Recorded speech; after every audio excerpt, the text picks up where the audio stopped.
more daily coverage of the G1 CLIMAX 34 here on the MrWarrenHayes Show podcast. It is August 10. We are definitely getting towards the end here. What would be a good other sports comparison? Baseball? We're top of the ninth, I guess. We're there, man. We started like just a little less than a month ago. And I feel like things just flew by, because here we are at night 14 of the G1. Whoo! And B block is a puzzle within an enigma within a mystery, or whatever the hell the expression actually is. I'm Warren Hayes, by the way, in case you're wondering, and we're going to be breaking down this night of action for Block B of the G1 CLIMAX 34. And thank you for watching. Thank you for listening. If you're listening on YouTube, leave a like. If you're listening to this on your favorite podcast application, a review on Apple, a rating on Spotify, whatever you can do to show some love is always tremendous and helps out a great deal. And let's get right to it. Let's start with attendance talk. Why don't we? Night 14 this year drew 2,631 people in Sendai in the Xebio Arena. A nice venue, by the way. I think it bears repeating. New Japan should really try to run the venue a lot more. There's probably reasons why they don't. But you get there. It's a good atmosphere. It's a good building. I enjoy the venue. Let's say we compare this to night for night last year for night 14 of the G1 CLIMAX 33 on August 6, 2023. 3,275 people. We were in Osaka. We were in the Edion Arena, and the main event was Will Ospreay versus El Phantasmo. Co-main event was Kazuchika Okada versus Tanga Loa. Osaka crowds generally tend to be bigger, don't they? Again, these are not fair one-to-one comparisons. However, if we have a little fun, the G1 last year, night 4 was in the Xebio Arena. And there, New Japan drew 1,657 people. So just shy of 1,000 more people this year. Main event of night 4 was Tama Tonga versus Tomohiro Ishii and Tetsuya Naito versus Hirooki Goto. So, listen, not bad for a main event with Yota Tsuji and Yuya Uemura being at the top. And the co-main event being Dave Finlay versus Jeff Cobb. This isn't your Tetsuya Naito, Hiroshi Tanahashi, Kazuchika Okada, Will Ospreay type of setup for your main events here. It's not like these hotly anticipated matches. And again, they're putting Yota. We've talked about this. They're putting Yota in the main event, and Yota seems to be pushing numbers, are there other factors? I don't have the minutia and the details of ticket sales like we do sometimes with, or at least, a higher level of detail, maybe not minutia, but a higher level of detail that we usually have, let's say with North American shows where we can see the way that things are tracked, that when an event happened, let's say someone gets announced for a show, then suddenly tickets start to spike. Was this the amount of tickets that was sold for a while? Did it spike when the Goto run started? I didn't look, there's probably, I don't know how many factors you can factor into this I look at this, I see Yota Tsuji once again pulling good numbers in the main event, pulling like 1,000 people more than the last time they were in the building. And that's got to be comforting. That's got to be a good signal for New Japan to sort of go, well, maybe we should be doing more with this kid. Maybe we're making these decisions properly. Like there is no real surprise that Tsuji was put in so many main events as we had speculated here. on this daily coverage, and that was to probably see what kind of draw he could be. Is the rivalry with Yuya Uemura a good pushing force as well? Maybe. Like, there's a bunch of factors that we're still looking at, because Tsuji's and Uemura's by extension, their place as quote unquote top guys is still nascent, might not even be there yet. It's so fresh that we're going to need some substantial data, a lot more data anyway, before we reserve judgment and say, yes, Yota Tsuji is a draw. But right now, you got a pretty compelling narrative here to say that Yota is he's doing the work on cards that don't have Tetsuya Naito on it. Doing very good, if you ask me. Let's go with the results. Oleg Boltin defeated Konosuke Takeshita in the opener. Say what? Ren Narita defeated HENARE. El Phantasmo defeated Hirooki Goto. David Finlay got the best of Jeff Cobb. And Yuya Uemura got one over his rival, Yota Tsuji. Let's get right into it. Let's start with this wild opener that we got. Tremendous match. The past couple of openers we've been having have been just phenomenal stuff.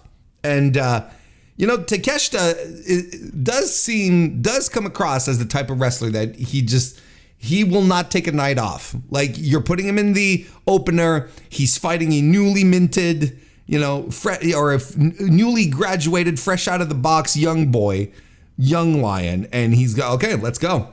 You want me to put him over? I'll put him over. Just a tremendous fight here. That was just all over the place, and I was into it. And they're doing they're pulling moves and etc. And Oleg from the start launches Takeshita to the outside from across the ring, which was tremendous. Takeshita follows with a Topican Hilo and a flying forearm, stinger splash, shoulder block, and big splash by Oleg. Blue Thunderbomb by Takeshita, who follows with a brain buster. And they both fired up after that one. They both do some fighting spirit. Gut wrench suplex by Oleg and a Vader bomb. They slug it out in the middle of the ring. I'm into it. And then they're trading Germans on each other. And I'm pumping my fist. I'm doing this. Let's go. A German back up and another German and back up. Until that last one where Oleg drops Takeshita on his fucking head. I don't know how Takeshita managed to get up after that. I wouldn't, but Takeshita is not like us. Pro wrestlers are at the very least, they're not like me. Oleg follows it up with a great drop kick. Just great velocity and such great selling by Takeshita. He was not, no selling things for the sake of no selling, or taking stuff easy because this guy's fresh out of the box. No, there's something here. There was something here where Takeshita was like, okay, let's put your boy over, Goto. And Jesus, did he ever? Oleg does a TKO and lands the kamikaze for the win. So Oleg has 6 points on the board and Takeshita stays at 8, which is bonkers. Who the hell was expecting that? Look, you've heard it in some of the post-match comments, if you follow the post-match comments, of course, but you should, because sometimes there's some niblets of information that pop through. There's some hints, that Takeshita might not be over with New Japan, that he doesn't, at the very least, doesn't want to be over with New Japan. couple that with the rumors going around that Takeshita may not be exactly thrilled with how things are going in AEW, at least not going as he expected. And, he's coming into New Japan, and he has been one of the fiercest wrestlers in this entire tournament. He's probably the most consistent, and having just consistently good to great to an excellent match on top of that. I wouldn't be surprised if an offer were to be made, if President Tanahashi was to pull an Okada or a Will Ospreay on Tony Khan. It'd be fair game, right? And frankly, it's not as if Tony is knows exactly what to do with Takeshita. It's not as if he's firing. It's not as if Takeshita's firing on all cylinders in AEW when the guy was a sure thing. Anyway, look, I don't want to go too deep into this, and I don't want to start airing grievances when we don't even know, right? It's just like there's just stuff being said during the post-match press conference, the post-match comments that okay, and it could just be the guys going to business for themselves as well. Like that, and that's probably what I lean most on. But let a man dream, okay? When I see Takeshita get into this tournament and be the most G1 guy out of most of the guys in his block, and he doesn't even go here. He's not a New Japan Pro wrestler, and he's firing me up, and he's making me feel all the good things. I kind of want him to stick around. I don't want him to go back to hang around with the Don Callis family and, job to the stars. I kind of want him to stick around here and tear ass.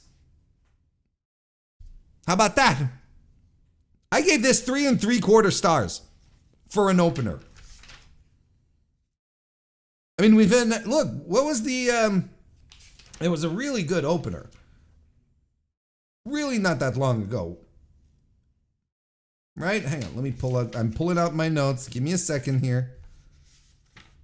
Yeah, the Jeff Cobb Boltin Oleg one. That was really good on night 12.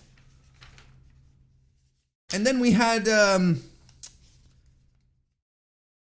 I feel like we had a really good Callum New one as well, not that long ago.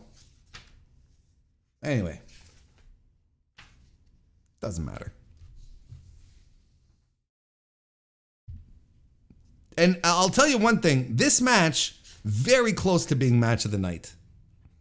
So that's saying something when your opener is doing this. Ren Narita defeated HENARE. I thought this was fine. I liked it better than the last Narita outing, which was against Yuya. I thought that was a bit of a mediocre match. This was fine. And of course, Narita attacks from behind and all that stuff. And, he beats down HENARE, who fights back. But Narita's working the knee.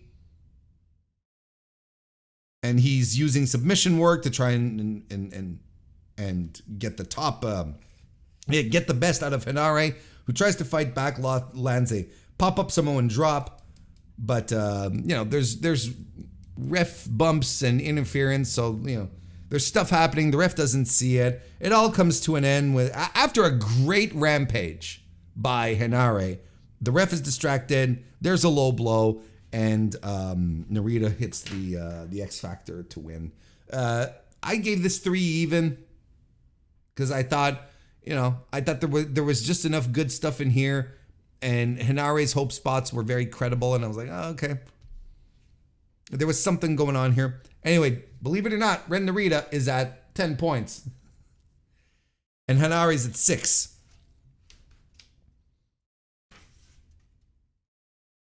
And then we had the people's main event, where El Phantasmo, unfortunately, defeated Hirooki Goto.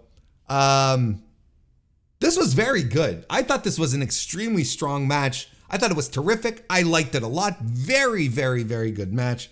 You know, they do the feeling out, drop kick by Phantasmo. Little control segment by Hirooki Goto is stopped by a plancha by ELP, followed by the Orihara moonsault, and then the combination springboard senton lionsault. Big lariat by Hirooki Goto slows everything down for ELP.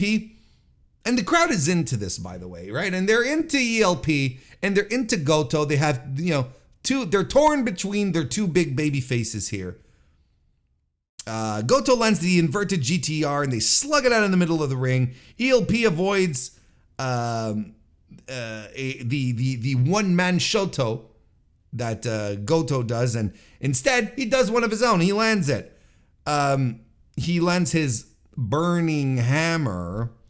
And the third and kiss 86, Goto kicks out, follows it up by Anushi Goroshi and the GTW, but ELP won't go down.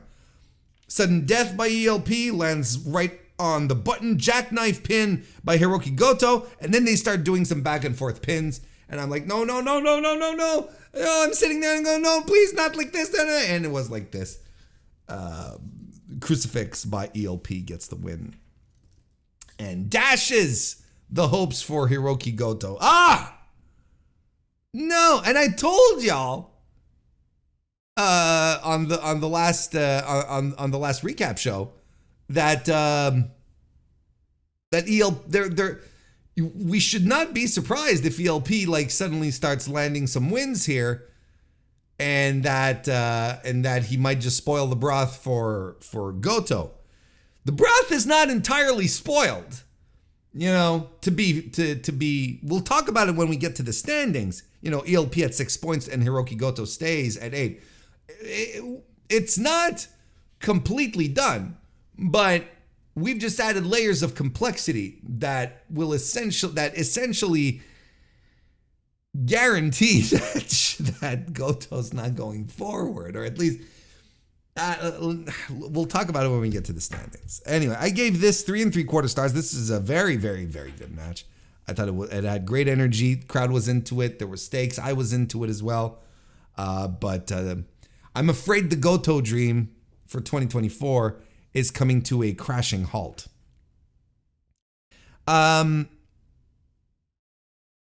David Finlay defeated Jeff Cobb. I mean, this was fun. Like, this was a good, strong match. I gave this 3.5 stars. I have no issues with it. I don't have many thoughts with it either, outside of the that tremendous dominator that Finlay did on Jeff Cobb. Sure, like, he didn't pick him up off the ground. They did the thing where, you know, he knocked him loopy on the top turnbuckle. So then Finlay was able to just like take him off the turnbuckle and put him over his shoulder, right? But nonetheless, hell of a spot. That was really good. Jeff Cobb fights back, lands the moonsault. David Finlay does an acid drop, and commentary loses their mind. We haven't seen David Finlay do this in years. I'm like, calm down. It's David Finlay, and it's just an acid drop. It's fine. You know, it's not. Let's say Tetsuya Naito doing the Stardust press. I hope, for the sake of Walker Stewart, you know, his voice, his emotional charge.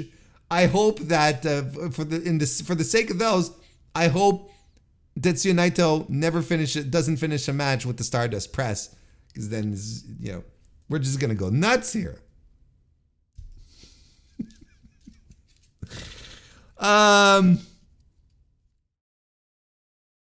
Jeff Cobb fights back, lands the standing moonsault. No, we said that. Powerbomb, but I lost my spot. Excuse me. Powerbomb by Dave Finlay, and another, which is also very impressive to be powerbombing Jeff Cobb, and then he lifts him up for the overkill. Remember the finisher's name this time. I lifts him up for the. So, you know, everyone always says, Dave Finlay, sneaky strong. Hell yeah, sneaky strong. Like, very strong to be lifting Jeff Cobb like that. So that leads us to Dave Finlay getting up there with 10 points and Jeff Cobb also being there at 10. Solid match. Like I said, I've got no complaints. I've got no real thoughts on it outside of the fact that it was a really strong, solid match that I really liked. That takes us to the main event where Yuya Uemura, defeated Yota Tsuji. They're establishing the rivalry. We're continuing with that. They're still hinting at their past and whatnot. There's some feeling out between the two. Submission work by Uemura, who works the arm. Tsuji lands a tilt-a-whirl backbreaker. But then the arm has been, the arm has been compromised, and Yuya goes after the arm at every occasion that he has. They drop kick each other. They trade drop kicks. Uemura does a frog splash, but Tsuji gets his legs up, and this is where he really starts favoring his arm. He being Uemura. And he really favors the arm. And I don't know if, look, if he didn't get hurt, he was doing a really good job at it. Let's put it that way, at selling. I mean, it could be that, but he was really, he really held on to, look, give me a second here. Let's go through the entire match. Let's keep that in mind. Just keep that in mind. A dive by Tsuji, Alabama Slam, and a Boston Crab. I mean, at the same time, look, if your arm is shot and you're done and, you really legitimately hurt it, are you going to keep taking like moves like Alabama Slams, where there is no way to protect yourself and you're just aggravating everything? Because at the same time, look, maybe my instincts are completely off here as well. Maybe Yuya this was a part of the match because like we've mentioned multiple times, Yuya is very good at working from beneath and, being the stalwart babyface, working his way back from adversity, which is exactly the story of the match that they told here. So, maybe I'm reading too much into it. But Yuya fights back. He headbutts Tsuji, and Yota Tsuji pummels him. Marlowe Crash connects. Yuya gets a surprise crucifix, and he schoolboys Yuta up for the win. And the schoolboy, see, this is why I'm thinking, like, the finish came out of nowhere. It's a 16-minute match. Like, it was the longest match on the card of the G1 matches anyway.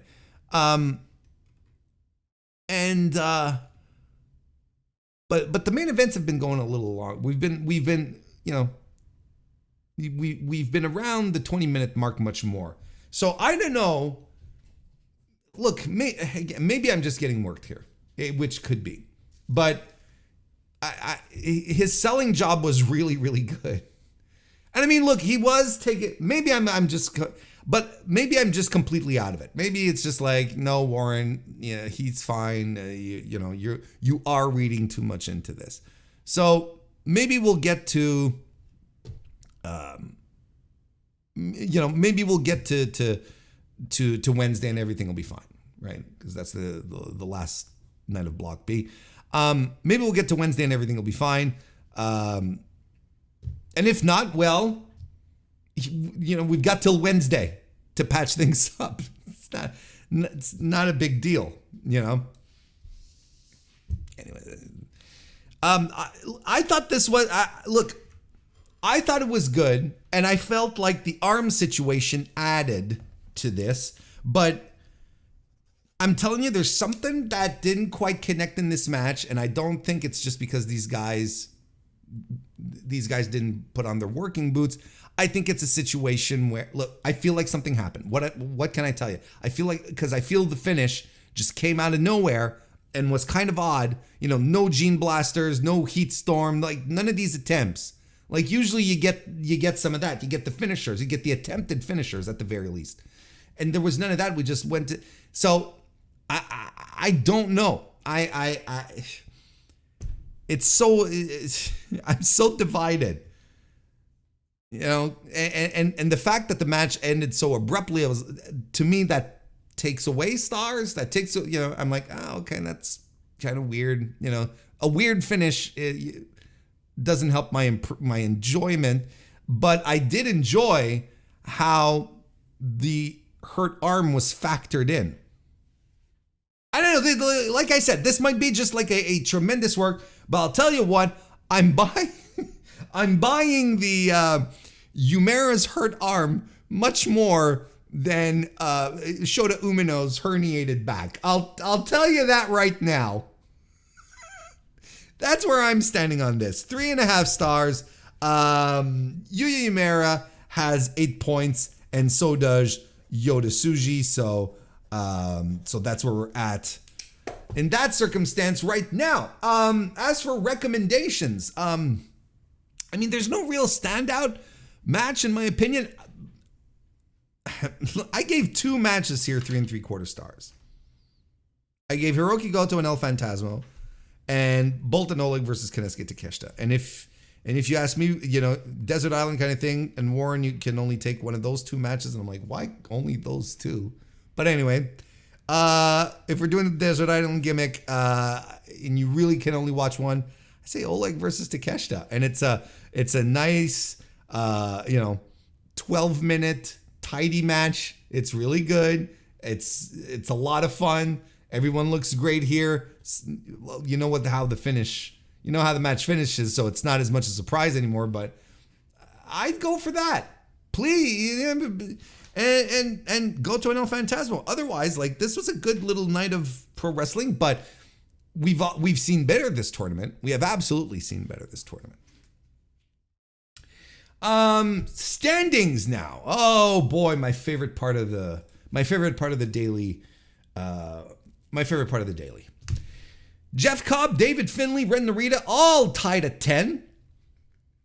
Konosuke Takeshita, Yota Tsuji, Hirooki Goto, and Yuya Uemura all at 8, while HENARE, Oleg Boltin, and El Phantasmo are all at 6. Now, by winning his match, David Finlay ensured that none of the 6-pointers had the possibility to move forward. If Dave Finlay had lost, there would have still been a conceivable chance for, there might have been a conceivable chance for HENARE to, but I didn't study it because he's eliminated, is what I'm trying to say. HENARE is out. At 6 points, there's no mathematical way for him to move forward here. So right now, at the top of the standings are our boys Cobb, Finlay, and Narita. If I were, let me see here. We might do a little reorganization here, right here, live on screen, because quite frankly, I should have done it before pressing record, but this is where we are, and no, I'm not editing this out because everyone gets to see how much of a fool I am. If I were to, oh man, this is okay, so if I'm actually giving an order to these guys, we're going to move this around and we're going to put Dave Finlay and Ren Narita up here. And Jeff Cobb would be in 3rd place, right? Dave Finlay would be in 1st place because he holds tiebreakers over both guys, right? Narita has no tiebreakers. No, he has a tiebreaker over Cobb, and Cobb has no tiebreakers over these guys. So it's looking pretty grim for old Jeff in this situation here. I don't think it's looking particularly good for him. Because, unless all three guys win their matches, he is in a very contentious spot for elimination. Since the other two guys who are at the top with him have the tiebreakers over him. So another guy, let's say everything stays at 10 and there's Yota Tsuji who pops in at 10. Cobb, which is entirely possible because Cobb is fighting Yota Tsuji. Let's use another example. Let's say Uemura comes in. No, that's not a good example because Cobb has the tiebreaker over Uemura. All my examples are failing. Let's say Goto. No, he still has. Anyway. What about Takeshita? Does he have Takeshita? Okay, so Takeshita. There, Takeshita's the good example here. Takeshita gets 10 points. Cobb stays at 10. Narita stays at 10. Finlay stays at 10. Well, then Cobb is knocked out because Takeshita has the tiebreaker over him. It's convoluted. But the question that is on everyone's mind right now is the thing that everyone is wondering. Not Yota, but Warren, is Hirooki Goto moving forward? And the answer is probably not. If you were a firm believer, as I was, in the Goto run of 2024 at this point, going all the way to Wrestle Kingdom, that if you had bought the secret sauce, if you had worked yourself into a shoot just like I did, you're a little disappointed at this news here. Because, okay, there is, as far as I can tell, and again, vetted with Chris Samza over at sportofprowrestling.com to make sure that I'm not a complete fool. Chris must be so overwhelmed these days with idiots like me reaching out and, is it mathematically possible for Goto? It's like he's got to be so fed up of us goons. I'm checking this out. So here's what it sounds like. He has tiebreakers over, he being Goto, he has tiebreakers over Finlay, Takeshita, and Tsuji, okay? Two of the current 10-point tiebreakers, two of the current 10-point leaders have tiebreakers over him, Jeff Cobb and Ren Narita. Now, this is how it needs to work for Goto. He has to win his match. His match is against HENARE, which is possible. So he needs to win that match, and he needs Finlay and Uemura both to lose, because Uemura is at 8 points, and Uemura holds the tiebreaker over him. So if Goto wins, he goes to 10. Cobb and Narita have to win their matches for this to be for this to work. Because if everyone stays at 10 and Finlay loses it, okay. If Finlay loses his match, he goes at 10. Goto is at 10 as well. And if Narita and Cobb don't win their matches, then Goto gets knocked out anyway, because Narita and Cobb have the tiebreakers over him. You see? So Narita and Cobb have to win their matches. Finlay and Uemura have to lose theirs, and he has to win his. That is, as we like to call, a wackadoo scenario, and that is not happening. As much as it would be bold as hell, let's put it that way, if Goto decided to go down that route, it would be the boldest decision. But usually Goto doesn't book, for spreadsheet nerds, he books for people like me who have to call up Chris Samsa to understand what the finishing what the finishing scenarios might look like. You know, with a little bit of drool coming down my face and my eyes all red from trying to figure this out. So I don't expect Hirooki Goto to go through. There's too much. There's just too much on the line here. I don't think Jeff Cobb is going forward. I think the two tiebreakers that he has are significant. Plus, his final match is against Yota Tsuji, right? And Tsuji, if Tsuji wins and gets 10 points, he will go forward. And I think that will be significant because he holds tiebreakers over Finlay and over Narita. So he's got everything that he needs to move forward, unless Uemura wins his match, which will be against Oleg Boltin, which is pretty much assured. You know, it'd be, but then again, look at what happened today. I don't know anymore. Do you think I understand this tournament now? I'm going to put a little asterisk on it. Like anyway, if Uemura wins, he will go forward.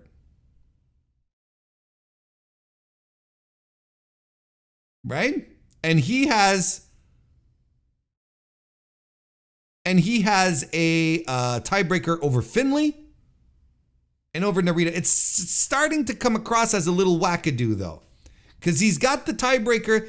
Cobb and Narita have tiebreakers over him.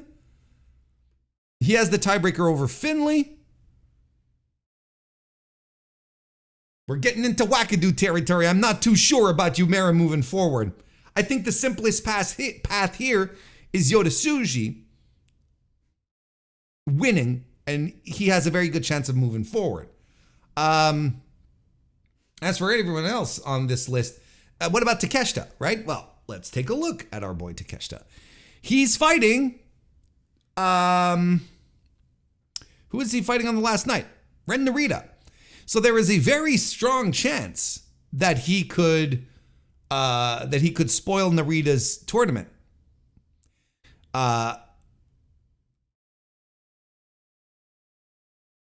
Narita has, let me see here. Narita has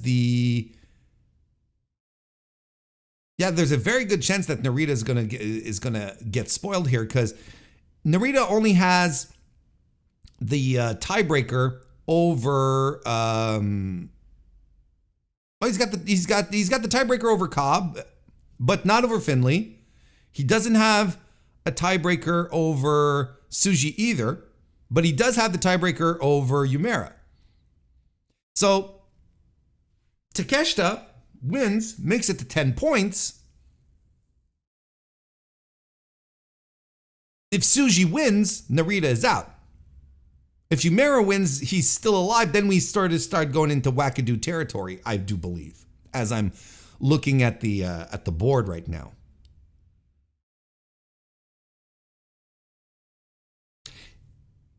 It's this is what we were expecting, right? From the get-go. That block B would be something else. What we will end up doing, in my opinion, is that we will circle back to the B block to the B block situation once match order is revealed. Hey, why don't I go check right now? Why don't I go check right now as we're speaking and see on night, what'll that be? I'm so confused. I'm so confused with 16. It'll be the last night. Yeah, of course. Night 16. Let me see if they haven't released match order. They have not. Okay.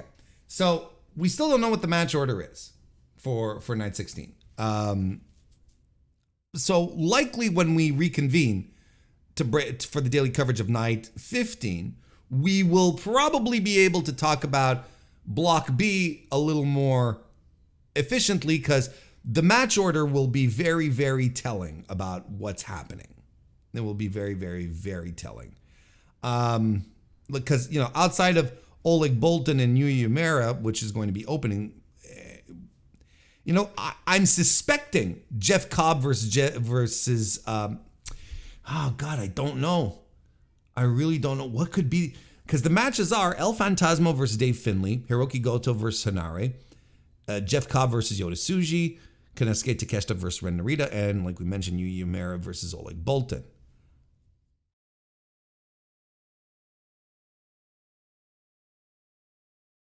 It won't be Hirooki Goto and HENARE. I think what I say it won't be high on the card. I think it's going to be low on the card. I'd probably put that second.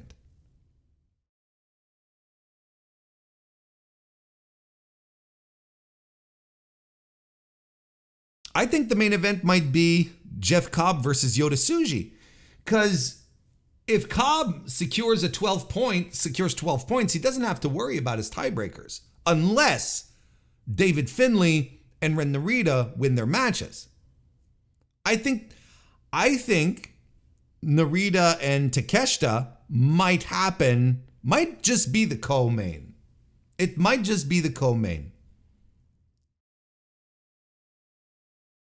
That's gonna be it's gonna be a nail biter, I believe. It might just be a nail. We'll talk about this once we circle back in a couple of days on Monday to talk about block. After we break down the last night of action for Block A, we'll revisit this, kind of like what we're going to do right now with night 15 here. Talk about what's coming up, because we do have the match order for night 15, the final night of action for Block A in this G1. Opening, of course, with Callum Newman versus Gabe Kidd. That's pretty much a dead match. Newman is not a factor. Gabe Kidd has already been eliminated, so that's not much of a. There's not much of a factor. There's nothing going on in this match. It's a dead match. Zack Sabre Jr. versus Sanada. Now, in this circumstance, if it doesn't matter. It's not as much a dead match as it is more so than it doesn't matter. If Zack Sabre Jr. wins, he basically ensures that he's getting the bye in the playoffs, right? That's essentially what this match is for, because he's qualified. He's going through. Sanada, they didn't mention it. I broke the news to all of you last time that Sanada was eliminated, despite everyone dancing around it and not mentioning it. I showed it. I told you. I explained it to you. Sanada's done because of this. I walked you through it. He's done. So there's nothing to gain for Sanada in this. And Zack Sabre Jr., outside of guaranteeing he gets the bye in the tournament, there's no, not in the tournament, in the playoffs. He's going through. He's fine. He's going to be part of the winning three. So all he can do really here is claim victory of the block. That's all. Shingo Takagi versus Jake Lee. Jake Lee is another guy that we eliminated last time that does not have a path to win any longer. Shingo is still in it, but by the edge of his teeth. Let's say we check this out again. He has currently, right? Because what we want to do is we want to get to 10 points. So if he wins, of course, if he loses, he's out. But if he wins, he has the tiebreaker over both Naito and Evil. So if he wins, which is possible, both of these guys are in danger. They could potentially get knocked out.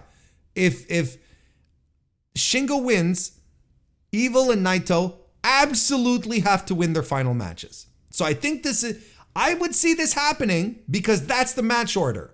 The next match up is Evil versus Shota Umino.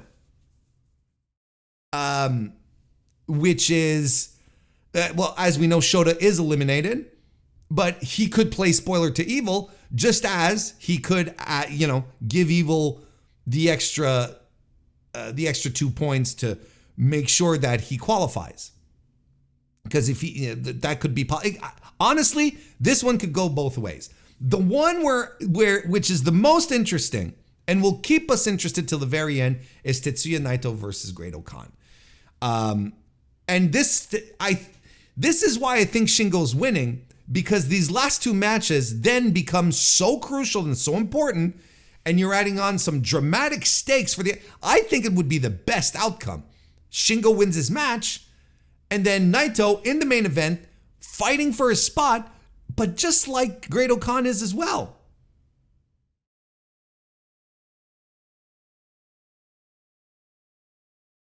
Because Great-O-Khan could potentially move forward. Let's just review here. So Great-O-Khan,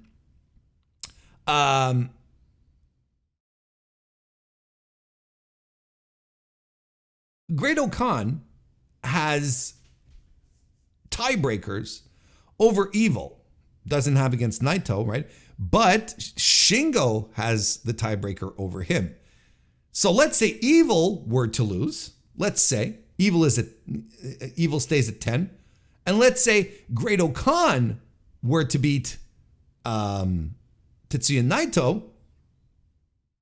He gets 10 points, but he moves forward, even though Shingo has the tiebreaker,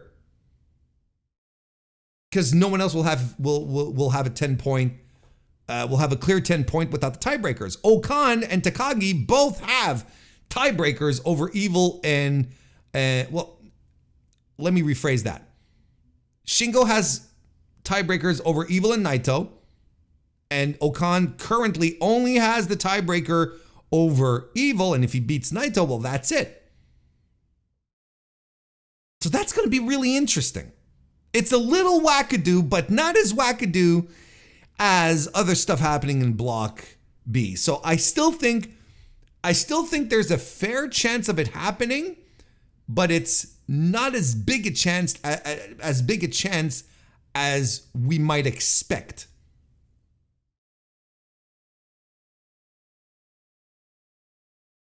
Because again, look, as we've talked about before,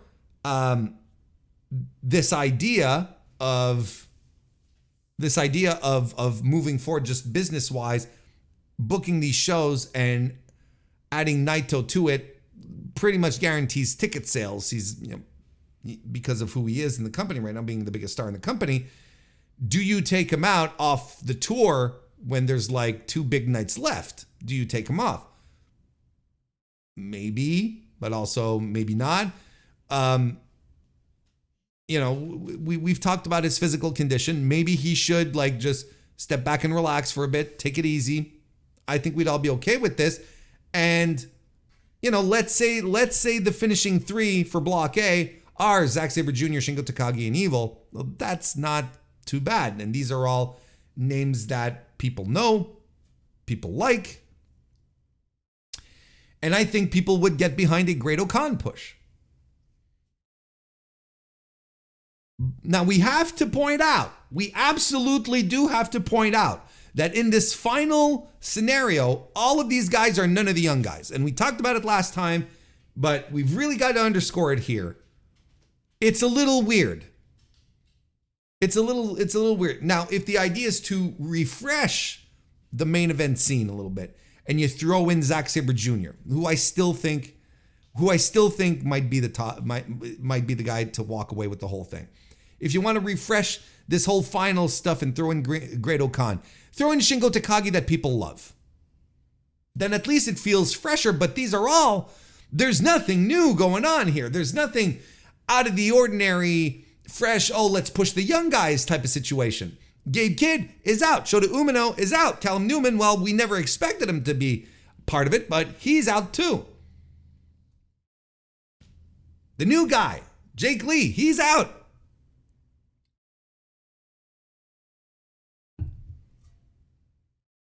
It's a weird one. I don't know what to, I don't know how you feel about it. I don't know how I feel about it.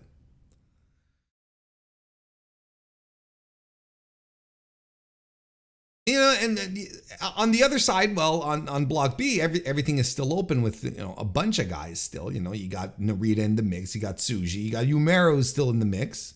You know, Takeshita from the outside, but, you know, a young guy nonetheless, exciting. I don't know. I don't know how to feel about that. Let's see how this all turns out then. If Zach wins, I'll be happy. Hell, if Great Khan goes through, I will chalk that up to the refreshment. But listen, Great Khan's in the main event with Naito. They're going to make it dramatic. One last time, if it were me, I would have, let me pull up the card here just to make sure that I'm not forgetting anything. Yeah, I would have Shingo win. I would have Evil lose.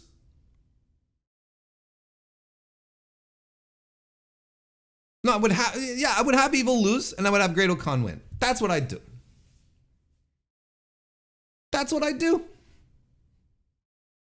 But we're going to see what happens in just a couple of days. Back on Monday, August 12, to wrap up the final night of Block A action. So I hope you guys and gals and non-binary pals will be here for that. By the way, just so you know, the recap will probably be a little later on Monday than the ones I've been doing, where they usually pop in, you know, early afternoon, mid-afternoon, most of the time anyway. This one will probably be a little later, but it will be here. And I think I have come to a decision regarding the last few nights of well, for the playoffs, how I'm going to handle them. You know, I don't think there's real intrinsic value in doing, you know, a G1 recap for playoffs night one, and then for playoffs, and then, which is basically like 2 matches, and then 2 matches, and then 1 for the finals. So what I'm going to do is I'll do one final recap for the playoffs on it'll be on the 12, and then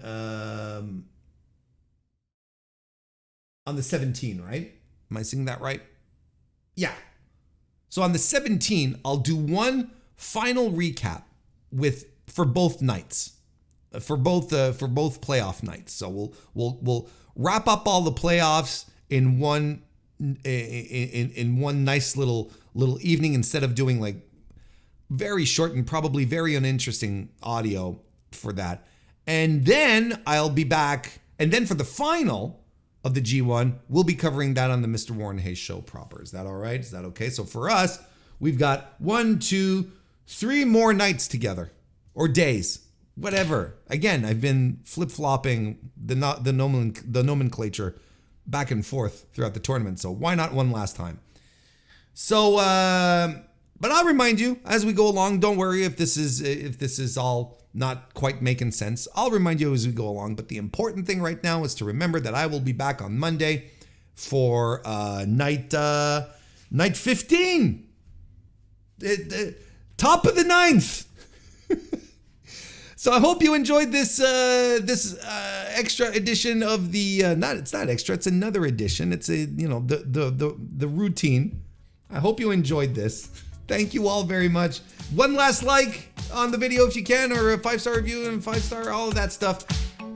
I'll see you next time. What a terrible outro.